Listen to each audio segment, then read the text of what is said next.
When God is taking us through transition into the new, we always want it to be as smooth as possible, and we want to know the steps that are coming up next. We want to know the destination that we're going to, and we want to know every single step of the way. But unfortunately, this is not how God works, okay?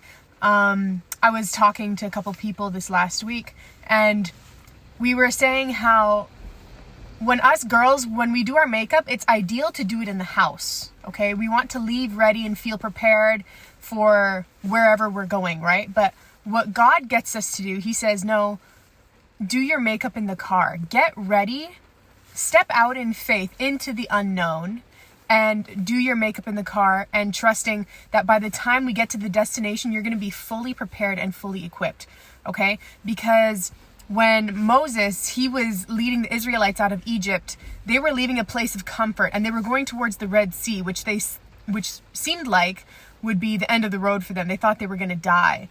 But Moses said, no, God is going to deliver us. And it was Moses' obedience in that moment where he didn't need to understand how God was going to do it. He just knew that he was going to pull through. In the stepping out, where God is going to slowly reveal the next steps to you, but you have to take that step, one step at a time. Whatever God has told you, you do that in faith. Go into the unknown, because as a good father, he has already gone before you. When Moses was leading the Israelites out of Egypt, okay, the Israelites were in a toxic comfort, okay? You can imagine that they were scared to leave, but they wanted to, okay? But God was bringing them into the new, and they had to trust at Moses' word that God was going to deliver them, okay? And Moses had no idea how God was going to do this, but it wasn't until he actually arrived at the Red Sea with the Israelites that God said, lift up your staff and raise your hand, and the seas are going to part, okay?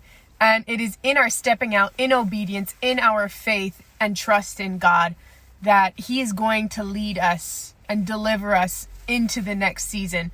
But we have to trust the process. We have to go through it. Like we feel the weight of it, and it's not a fun thing to be going through, but it's so worth it when you're actually seeing that you aren't doing this in your own strength. It's actually through God that this can only be achieved.